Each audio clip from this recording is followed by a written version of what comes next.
நிர்மலா ஏன் நம்ம பொன் ராதாகிருஷ்ணனை போடுங்க. சில பேர் பேரரசு சொன்னால் ஜாதியை ஒழிக்கிறோம். எதுக்கு? சமூக நீதி இன்னைக்கு கிடைக்கலையே. சாராய சாவு, நாடு நாசமா போனது எல்லாத்துக்கும் காரணம். என்ன ஹீரோவா நடிக்க வச்சிங்க, ஆனால் அந்த அருண் பாண்டியன் விடவே இல்லை. என்ன ரொம்ப கஷ்டம், ரொம்ப கஷ்டம். அது இருக்கட்டும்பா, தொண்டை கட்டிடுச்சு அந்த படத்தில். வாங்க வாங்க வாங்க வாங்க, கொடுத்தா தண்ணி கொடுக்குறாரு. 35 வருட திரைப்பயணத்தில் சினிமாவின் அத்தனை துறைகளிலும் கிடைத்த கதாபாத்திரத்திலும் ரசிகர்களிடம் அதகலப்படுத்தியவர், அரசியல் களம் கண்டவர், அடுக்கடுக்கான சோதனைகளை சந்தித்தவர், அசராது வந்து நின்றவர் திரு மன்சூர் அலிகான் அவர்களை பேச அழைக்கிறோம். ஒரு முக்கியமான நபரை பற்றி நான் சொல்ல மறந்துட்டேன். திருவாளர் அசோக் திண்டிவனத்திலேருந்து வந்திருக்காருல்ல அவர். ஏன்னா ஏன் அவர் முக்கியமான நண்பர் சொல்கிறேன்னா, சினிமாவுக்கு அவருக்கு எந்த சம்மந்தமே கிடையாது. அவர் ஏதோ ஒரு பிஸ்னஸ் மேன்.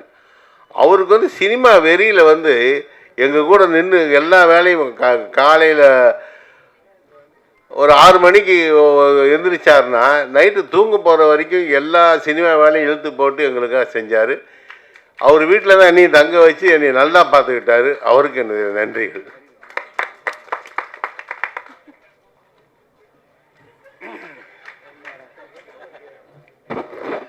எனது உயிரினும் மேலான என் தாய் திருநாட்டின் தமிழ் பெருங்குடி மக்கள், தாளிகையாளர்களே, இந்த திரைப்படத்தின் முன்னோட்டத்திற்கும் இசை வெளியீட்டு விழாவிற்கும் வந்திருக்கும் சிறப்பு விருந்தினர்களே, முன்னால் அமைந்திருக்கும் மாதரசிகளே, இயக்குனர் செந்தில்நாதன், ராசி அழகப்பன் மற்றும் இயக்குனர் பேரரசு அவர்களே, ராஜசிம்மன் நடிகர், மஸ்தான் பள்ளியூர் சரோஜா மாஸ்டர்கிட்ட நானும் டான்ஸராக இருக்கையில் ஆயிரக்கணக்கான பாட்டு ஆடியிருக்காப்புல.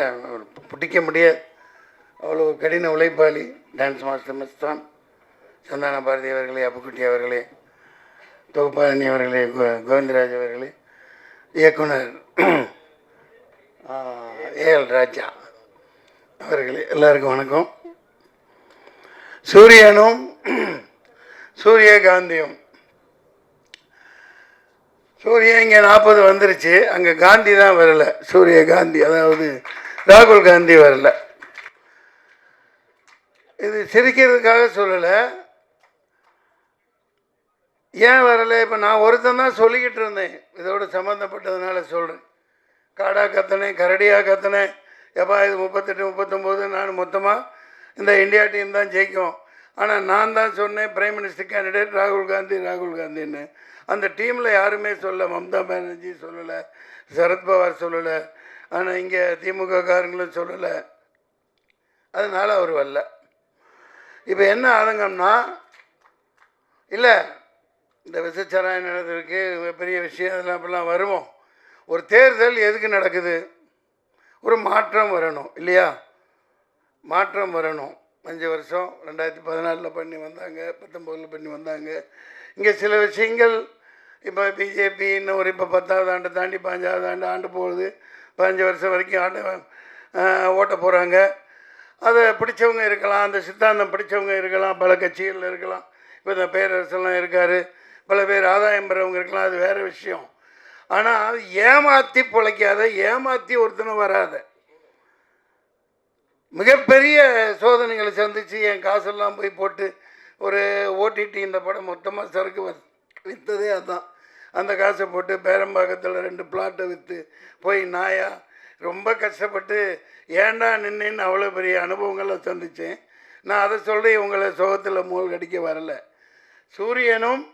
சூரியகாந்தியும் இல்லையா? இப்போ சமூக நீதி பற்றி ரொம்ப பேசுனாங்க.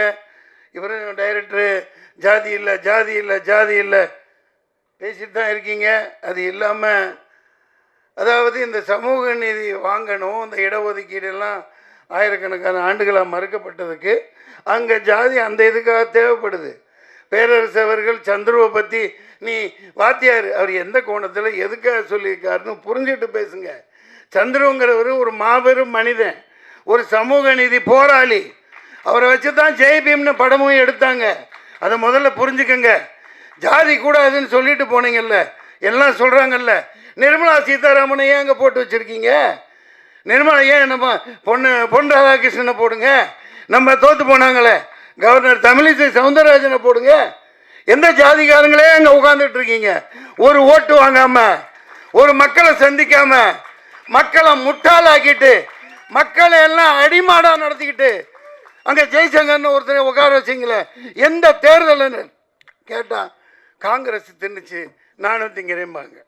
நான் இது ஒன்று வெளிப்படையாக தான் சொல்லுவேன். நடப்பு வேற, அது வேற. மக்களை அந்த தேர்தல் என்ன மயிருக்கு நடந்துச்சு? மாதரசியல் மன்னிக்க, என்ன மயிருக்கு நடந்துச்சு? உனக்கு நீ அங்கே உன் பருப்பை வேக வச்சுக்க, நான் இங்கே என் பருப்பை வேக வச்சுக்கிறேன். எல்லாம் டீலிங். ஏப்பா வேண்டும் மோதி மீண்டும் மோதி நாங்கள் எல்லாம் எங்கடா வரப்போகிறாங்க. ஒன்று மிகப்பெரிய இது. அவர் சரியா, நான் ஒருத்தன் தான் சொல்லிக்கிட்டே இருந்தேன். இப்போ எல்லாம் மாஸ்க் சொல்கிறாப்புல, வேலைன்னு வந்துட்டா வெள்ளைக்காரன் நீங்கள் எங்கப்பா எடுத்து போயிட்டாரா? வெள்ளைக்காரன் போய் சொல்ல மாட்டான். இப்போ எலான் மாஸ்க் சொல்கிறாப்லையா? எலான் மாஸ்க் சொல்கிறாப்லையா? அது டுபாக்கூர், அது டப்பா, அது 420, அதை மேனிப்புலேட் பண்ணலாம், எல்லாம் பண்ணலாம். நான் 6 வருஷத்துக்கு முன்னாடி போராடினேன். சுப்ரீம் கோர்ட்டுக்கு பார்ட்டி இன் பர்சன் ரெடி பண்ணி எடுத்துகிட்டு போய் இந்த ஓட்டு மிஷினையும் கையில் கொடுங்க. ஒரு ஸ்க்ரூ டிரைவரும் ரிச்சி ஸ்ட்ரீட்லேருந்து ஒரு ஆளை கூப்பிட்டுக்கிட்டேன். ஒரு சால்ட்ரிங் மிஷினும் ஒரு ஸ்க்ரூ டிரைவரும் கொடு, நான் குட்டி போட்டு காட்டுறேன். நீ இல்லாட்டி நான் என்ன தண்டனை கொடுக்குறீங்களோன்னு 2 நிமிஷம் கேட்டார் நீதிபதி. டிஸ்மிஷன் துரத்தி விட்டார். நீ அப்புறம் தான் சொன்னான், என்னப்பா பேசவே விடலைன்னதுக்கு அங்கே சொன்னாங்க எல்லாம், எப்பா நீ தான் இந்த கோர்ட்டில் அதிக நேரம் பேசியிருக்க அப்படின்னு என்ன எழுதிட்டு போனேன். இல்லைங்க, இப்போ இவ்வளோ கஷ்டப்பட்டு இவ்வளோ படம் எடுக்கிறோம், இவ்வளவு செலவழித்து எவ்வளவோ போராடுறோம். எங்கப்பா சவுந்தர் போயிட்டாரா? இருக்க மாட்டாப்லையே பஞ்சாயத்து. இல்லை, இது இப்போ எல்லாமே ஒரு பிடிச்சி வச்ச ஒரு, அது என்ன பிடிச்சி வச்ச பிள்ளையாரா? அது பிள்ளையாருன்னு சொல்லக்கூடாதுப்பா, மந்திரிச்சு விட்ட கோழி மாதிரி. இந்த படம் 100 கோடி 500 கோடி, குறைஞ்சது 60 கோடி இப்படியெல்லாம் எடுக்கிறாங்க. 70-80 வயசுக்காரங்க ஹீரோவாக நடிக்கிறாங்க. அதுக்குன்னு சில சேனல் இருக்குது, அதுக்குன்னு அந்த டாப்பில் இருக்கிற கம்பெனிகள் இருக்குது. அவங்களால இவங்களுக்கு, இவங்களால அவங்களுக்கு. ஆனால் மக்கள் காசெல்லாம் எல்லாம் கவலைகரம் பண்ணி அரோகரா. பாவம் ரஜினி சாருக்கு இப்போ எனக்கு ஒன்றும் இதெல்லாம் இல்லை, அவர் இல்லாமல் பேச முடியாது. 70-80 வயசில் அவருக்கு பாருங்கள் ஹீரோயினி கிடைக்கிறது எவ்வளோ கஷ்டம் பாருங்கள், ரொம்ப கஷ்டம். ஏன்னா இன்னொருத்தன் பொண்டாட்டியாக இருக்கணும், தப்பாக இல்லை, ஒரு நடிகையாக சொல்கிறேன். அது யாருப்பா? ஐஸ்வர்யா ராய். அவங்களுக்கும் வயசாகிடுச்சு, அதுவும் கொஞ்சம் கல்டு தட்டிடுச்சு. இப்போ ரொம்ப கஷ்டப்படுறாங்க ப்ரொடியூசர்லாம். அவங்கள நடிக்கவும் வச்சாகணும், இங்கே இவங்களும் நடிக்கணும். நான் ஏன் சொல்கிறேன்னா, இந்த மாதிரி படங்கள்லாம் நாசமாக போகுது, பார்க்குறதுக்கு ஆள் இல்லை. மக்கள் காசை வச்சுக்கிட்டு எப்படா வரும், தலைவர் படம் வரும், ஒன்றும் உட்கார்றது இல்லை, பில்டப் பண்ணுறாங்க.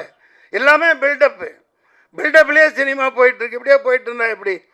இப்போ கவுன்சிலர்லேருந்து இவன் எங்கேப்பா இவர் போயிட்டாரா, அவரும் போயிட்டாரா, நம்ம எல்லாம் ஓடி போயிடுவாங்க, நிற்கவே மாட்டாங்க. நம்ம இப்போ இவருப்பா, அதான்ப்பா கிழக்கு வாசல் டைரக்டருங்கப்பா, உதயகுமார் சார், அவரும் போயிடுவார். அதாவது ஒரு லிங்க் உள்ளவங்க திராவிடம் அது இது என்னென்னமோ பேசுகிறீங்க, அதெல்லாம் சமூக நீதி எங்கே இருக்குது? முதல்ல பெரியாரை சொல்கிறீங்க, அவர் அளவுக்கு ஒரு எண்ணத்தை சொல்கிறது. இப்போ ஆண்டுகிட்டு இருக்க கட்சி பெரியார் அண்ணா சொல்லு, அங்கங்கே கட்டடம் கட்டுறாங்க, 40% கமிஷனை வாங்கிக்கிறாங்க, செலவு வைக்கிறாங்க, என்னென்னமோ கட்டுறாங்க. பெரியார் சொல்கிறபடி, அவரோட கூற்றுப்படி நீங்கள் வாழ்கிறீங்களா? அவர் எவ்வளோ எளிமையாக இருந்தார், தண்ணி கொஞ்சம் கொடுப்பான். பெரியார் எவ்வளோ எளிமையாக வாழ்ந்தார், அந்த மாதிரி நீங்கள் வாழ்கிறீங்களா? 10 லட்சம் கோடி 20 லட்சம் கோடி சொத்தை சேர்த்துக்கிட்டு அந்த அண்டர்ஸ்டாண்டிங் தான். இப்போது தேர்தல் இது முளமாரித்தனம் பண்ணுறான், அந்த மிஷின் நடக்காது. அழகா 100-270 குத்தி வச்சுட்டு கேட்பாங்க சில பேர், முட்டாள்தனமாக பேர் என்ன குடிக்கலப்பா நான் இன்னும், ஆமாப்பா எப்படிப்பா இது, அது எப்படி இங்கெல்லாம் இவங்கெல்லாம் எப்படி ஜெயிச்சாங்கோ, நீங்களும் அப்படித்தான், அந்த மாதிரி கேட்பாங்க. அவன் என்ன அவ்வளோ முட்டாளா? 10 வருஷம் ஆனிட்டு 11வது வரை உட்காருவேன், சரியாக அங்கங்கே எங்கெங்கே குத்தி வைக்கணுமோ, ராம்பூர் இந்த பூர் என்ன 270 இதில் என்னென்ன பண்ணி வைக்கணுமோ. விளையாட்டு இல்லை, 6.5 லட்சம் மெஷின் ரிப்பேராக போயிருக்கு, அதான் ரிப்பேர் பண்ணியிருக்கான். இது எங்கேயாவது இங்கே போட்டிங்களா? நீங்கள் பதில் சொல்லுங்கள். 6.5 லட்சம் எப்பா நீ ஆர்டர் கொடுத்து வாங்குறீங்கள, ஒரு மிஷின் ரிப்பேர் ஆனால் பரவாயில்ல, 6 லட்சம் மிஷின் எப்படி ரிப்பேர் ஆகும்? திறந்து பிரித்து அது என்னென்னமோ வைக்கணுமோ வச்சு ரிமோட்டெல்லாம் எல்லாம் பண்ணி இந்த பைத்திய ஆரம்பத்துலேருந்து சண்டை போட்டு தாங்க இருக்கு. அந்த நந்தினின்னு ஒரு பொண்ணு எவ்வளவோ அப்பா கூட சண்டை போடுது. ஒருத்தன் இல்லை, லட்சக்கணக்கான வக்கீல் போகிறான்னாங்க. என்ன வேணும்னு தெரில. நீ ஆண்டுட்டு போ நல்லபடியா. ஆள் 50 வருஷம் ஆண்டாப்புல துக்ளக் ஆண்டான், முகமது பின் துக்ளக் 50 வருஷம் 49 முக்கால் வருஷம் அவருக்கு பண்ணுறாரு. அதுக்கு அந்த காலகட்டம் வேறு. ஆனால் மக்கள் அமைதியாக வாழ்ந்தாங்க, எல்லாம் சந்தோஷமாக வச்சுருந்தாங்க. எல்லாம் நாசம் பண்ணிக்கிட்டு ஜிஎஸ்டி லொட்டு ஒஸ்கே பணம் சொல்லாமல் மக்களை கொலை பண்ணி வாட்டி வதைச்சி இப்போவும் ஆஸ்பத்திரியெல்லாம் கெடுத்து வச்சுட்டாங்க கொரோனான்னு சொல்லிட்டு. பிரச்சனையில் பேசணுமா இல்லையா? முன்னாடி குழந்தை பிறகுற எல்லா இடம் சிட்டியில் நீங்கள் பாருங்கள், கொரோனாக்கு அப்புறம் எல்லா ஆஸ்பத்திரியுமே எனக்கு பேசுவாங்க. ஆனால் சிசேரியன் இல்லாமல் 100க்கு 99% சிசேரியன் வைக்கிறான். அவங்களுக்கு தேவை காசு. அதுக்கப்புறம் கொண்டு இன்குபேட்டரில் வைக்கிறது, அங்கே வைக்கிறது, நிமோனியா, ஜாண்டிஸு. இது கொஞ்சம் வருஷத்துக்கு முன்னாடிலாம் அப்படி இல்லையே. எங்கள் யாராவது எல்லாம் ஆஸ்பத்திரியில் பிறந்த மாதிரிங்களா? யாராவது செவிலித்தாய் வரும், போட்டு 10 ரூபா வாங்கிட்டு போயிருக்கோம் அந்த காலத்தில். அப்புறம் 100 ரூபா வாங்கிட்டு போவாங்க. குடல் சுற்றிக்கிச்சு கழுத்தில். எத்தனை குழந்தைகளுக்கிட்டா குடல் சுத்தம்? சார் அநியாயம் பண்ணுறாங்க கொரோனாக்கு. ஏன் நான் அதுக்கு இந்த பிரதமர் மோடியோட ஒரு பேச்சை கேளுங்க. என்ன சொன்னார்? இது பூஸ்டர் ஊசி போடு, அதுக்கப்புறம் ஹார்லிக்ஸ் ஊசி போடு, அதுக்கப்புறம் என்ன பாருக்கு அது ஊசி. கடைசியில் பார்த்தா ஒப்பந்தம் என்னென்ன 5000 கோடி 10,000 கோடி எவ்வளோ இந்த தேர்தல் பத்திர டொனேஷனுக்கு அந்த கம்பெனிக்காரன் கொடுத்துருக்கான். அப்போ மக்கள் எல்லாம் ஆட்டு மந்தைகளை விட நாயை விட கேவலமாக தானே நடத்துகிறீங்க. எத்தனை பேர் உயிர் போச்சு. இப்போ நீ விசச்சாராயன்னு ஒரு பேர் செத்துட்டான். சரி, இது தெரியுது. இந்த நாட்டில் இவன் விற்கிற சரக்கு விசச்சாராயத்தை விட மோசமானது. அவன் 2 வருஷம் கழிச்சு சாவான். இன்றைக்கி பேசிகிட்டு இருக்க நேரத்தில் 100-200 பேர் தமிழ்நாட்டில் செத்துருப்பான். அது தெரியாது. ஏன்னா குடிச்சு கொடுத்தான் செத்தான் போயிட்டாப்புல இல்லையா? மதுவை ஒழிக்கணும், ஒழிச்சே ஆகணும். நீ தென்னை மரம் வளரு, பண்ணை மரம் வளரு, அதில் நீ அது என்னப்பா கல் ஆரோக்கியமானமாக வை. பணம் பாலெல்லாம் கிடையாது, கல். இப்போ ஷாம்பைன் 15,000-16,000 ரூபாய்க்கெலாம் பாட்டில் விற்கிறாங்க. அது என்ன? கல்லோட பதப்படுத்தப்பட்ட கல் தான் அது ஷாம்பைன். நீ தமிழ்நாட்டில் இந்த மாதிரி குவாலிட்டியாக கொடுன்னு தான் சொல்கிறேன். மது டோட்டலாக இந்த டாஸ்மாக் இழுத்து மூடு, இந்த சரக்கோடு சேர்த்து அதையும் இழுத்து மூடு. பேசித்தான் ஆகணும். இது ஜாதி பேசுகிறீங்கல்ல, இங்கே வாங்க முன்னாடி. சில பேர் இப்போ பேர சொன்னால் ஜாதியை ஒழிக்கிறோம். எதுக்கு? சமூக நீதி இன்னும் கிடைக்கலையே. உங்கள் கட்சியில் சமூக நீதி இல்லை, எல்லாத்துக்கும் தரமாட்டேங்கிறீங்க. நான் போய்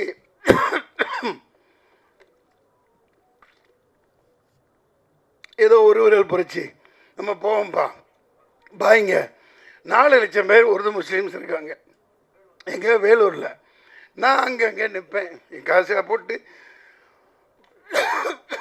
நின்னேன். என்னடா இது 4 லட்சம் பேர்.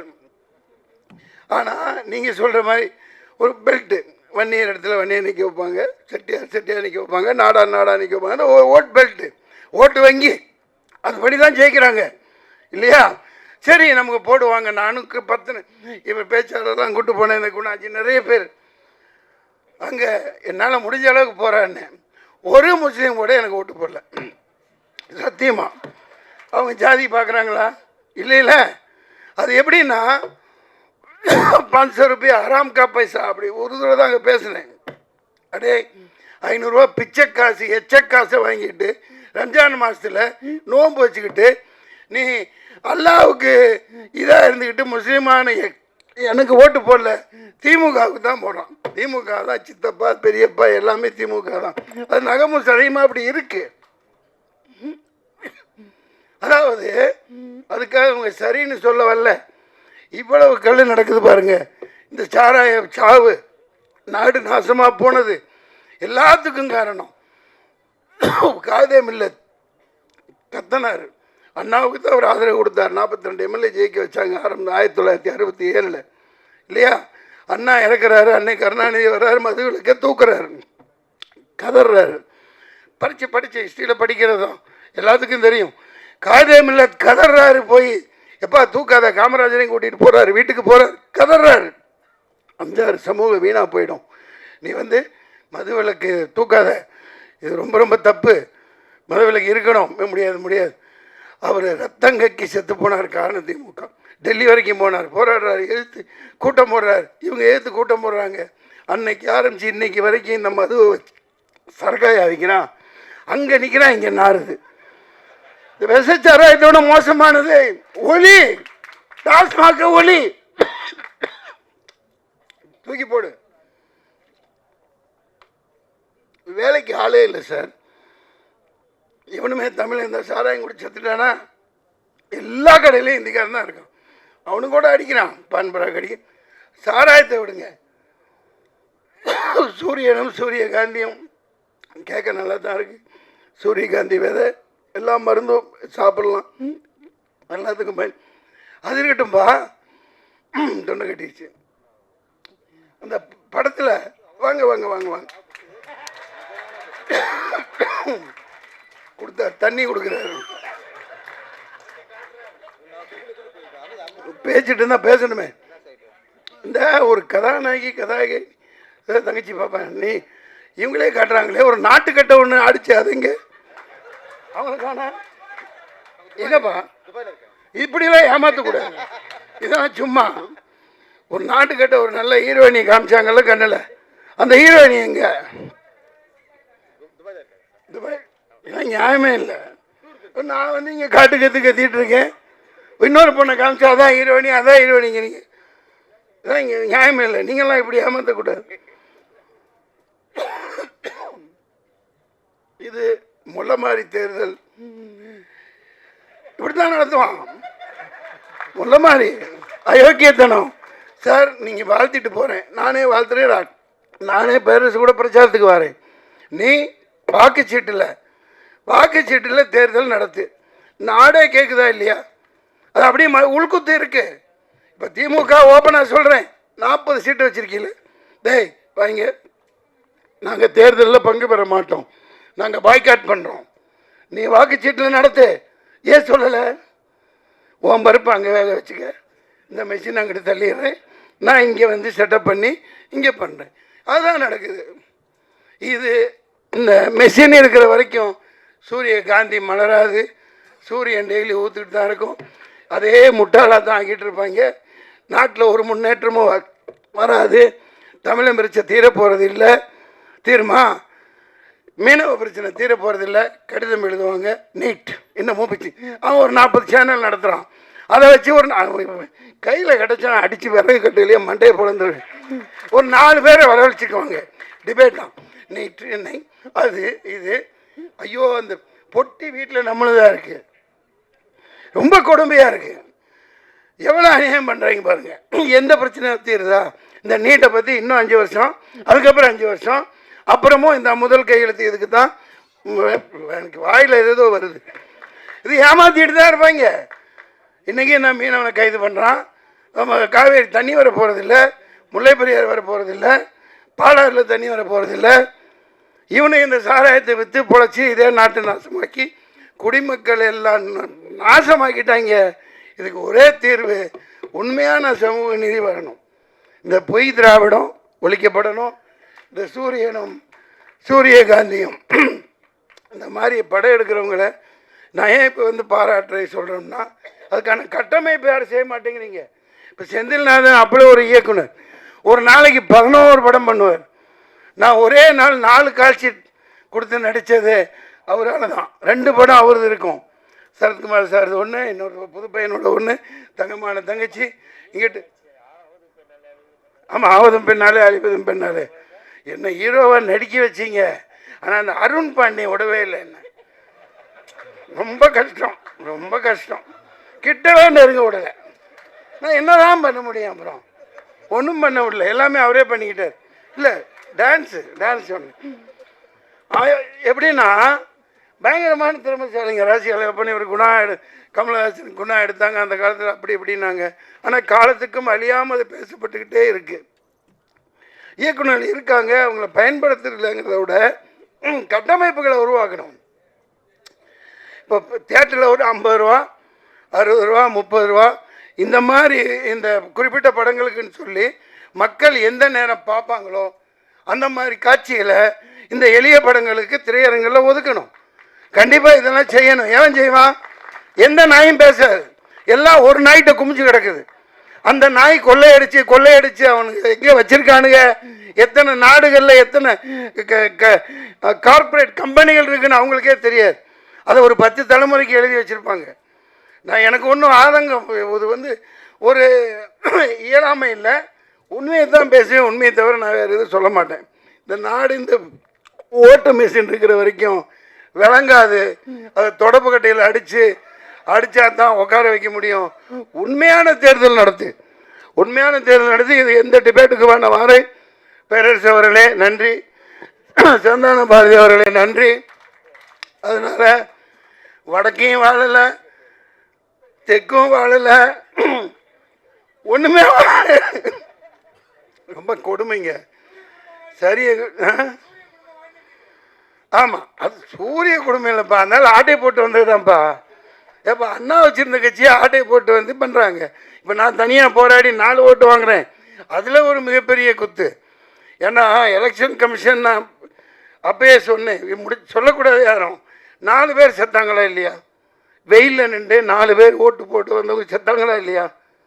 எல்லாம் மறந்துட்டீங்களா? பத்திரிக்கைக்காரங்க பேப்பரில் போட்டிங்கல்ல.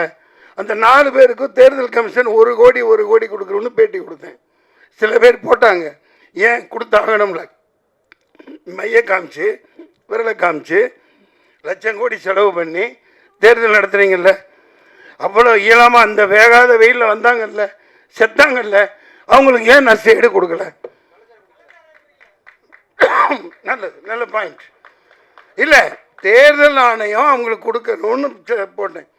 அது பல இதை நான் சொல்லிட்டு வரேன். தேர்தல் ஆணையம் அது மோதி விட்டு போனேம்னு முன்னாடி சொன்னேன், இன்றைக்கி சொல்லுவேன். என்றைக்குமே அப்படி தான், மிஷினுக்கு வரைக்கும் அதுதான். அது அநியாயம் நடத்தப்படுதா இல்லையா? ஒரு ஓட்டு போட வந்து செத்து போனான்னா அவனுக்கு நஷ்டஈடு கொடுத்தே ஆகணும். அந்த நேரத்தில் எந்த அரசியல் கட்சியும் கொடுக்க முடியாது, தேர்தல் ஆணையம் கொடுக்கணும். ஏன் இவ்வளோ லட்சம் கோடி பண்ணுறீங்கல்ல, கூப்பிட்றீங்கல்ல, விளம்பரம் கொடுக்குறீங்க, விளம்பரம் வைக்கிறீங்கல்ல, இப்போ கொடுத்தா என்ன மோசம் போகுது? நான் அந்த மிகப்பெரிய இந்த வேலூரில் அது முன்னாடி அந்த அனுபவம் இருந்துச்சு. முகவர்கள் வைக்கல, என்கிட்ட காசு இல்லை, இந்த ஏஜென்ட் எல்லாம் வைக்கல. அவ்வளோதான். அவங்க இன்ஃப்ளூயன்ஸ் பண்ணி அவங்க காக்கா கூட்டம் மாதிரி 400 பேர் 500 பேர் உட்கார வச்சுட்டு ஓட்டு அங்கே இங்கே மெஷின் 40 இதை திறந்தால் 50 அப்போலாம் இந்தா நீ அதை எடுத்துக்கோ இதை எடுத்துக்கோன்னு இன்ஃப்ளூயன்ஸ் பண்ணிடுவாங்க. அது பேசி இப்போ பிரயோஜனம் இல்லை. ஆனால் நியாயம் தர்மம் என்றைக்கு ஜெயிக்கணும், உண்மையான ஒரு ஜனநாயகம் மலரணும், அதுதான் என்னோடய ஆசை. இந்த சந்தான பாரதி சார் நடிச்சிருக்காங்க. இந்த படம்னு இல்லைங்க, நிறைய படம். இன்றைக்கி டெய்லி விழா நடக்கணும். நல்ல திறமையானவர்கள். ராஜாங்க நீங்களே நடிச்சுக்கிட்டே இருந்தால் எப்படி? நீங்களும் இந்த பாட்டில் நடிச்சிருக்கீங்கல்ல, சரி, நல்ல திறமையானவர். நிறைய திறமைசாலிகள் இப்போ கேரளாவில் இருக்க மாதிரி இங்கே வரமாட்டேங்குது. வந்தால் பயன்படுத்துக்கான கட்டமைப்புகளை உருவாக்கணும். 500 ரூபா கொடுத்து இப்போ தேட்டருக்கு போனால் 2000 4000 5000 ரூபாய் அது ஒரு குடும்பத்துக்கு குறைஞ்சபட்சம். இந்த மாதிரி சின்ன படங்களுக்காக, சின்ன படங்கள்னு பிரிக்கிறது இல்லை, ஆட்டோமேட்டிக்காக அதை பார்த்தா தெரிஞ்சிடும், ஓகேப்பா. அந்த மாதிரி பண்ணி தர மாட்டேங்கிறாங்க. பெரிய எந்த பணக்காரனுக்கு உதவ மாட்டான். இப்போ வேட்பாளர்கள் நின்று ஆளுகளை எடுத்து பார்த்துக்குங்க. ஜெயிச்சு வந்தவன் எல்லாம் கோடீஸ்வரன், பரம கோடீஸ்வரன் தான் ஜெயிச்சு வந்திருக்கான். ஆந்திராவிலேருந்து பல இடத்துல பல லட்சக்கணக்கான கோடிகளை சொத்தாக வச்சுருக்கவன். அவன் எப்படி ஏழைக்கு உதவுவான்? அவன் எப்படி உதவுவான்? கட்டமைப்பு இல்லை. ப்ரொடியூசர் கவுன்சில், நடிகர் சங்கம், இதெல்லாம் ஒரு இப்போ பெப்சி, அவங்க தொழிலாளர்களுக்கு சம்பளம் வாங்குகிற அதே நோக்கில் படம் ஓடுறதுக்கும் அவங்க உதவணும். இது குரல் கொடுக்கணும், செய்யணும். அது செஞ்சால் குறைஞ்சபட்சம் ஒரு என்டர்டெயின்மெண்ட்டுப்பா. பொங்கல் அது இது, பொங்கல் இதாக விழாவாக அந்த ஒரு குறிப்பிட்ட ஹீரோ சாரையாக போய் கொட்டுறான். அவன் போட்டு அவன் அள்ளிட்டு அவருக்கு ஓடிச்சு இவருக்கு ஓடிச்சுங்கிறான். அவன் யாருக்கு ஓடல, மக்களால், மக்களோட பணத்தை சுரண்டுறாங்க. சாராயத்தில் சுரண்டுற மாதிரி சினிமாவில் சுரண்டுறாங்க. இந்த மாதிரி படங்கள் ஓடணும், அப்படி சுரண்ட முடியாது. எல்லோரும் வரணும், எல்லாத்துக்கும் எல்லாமும் கிடைக்கணும். நன்றி, வணக்கம்.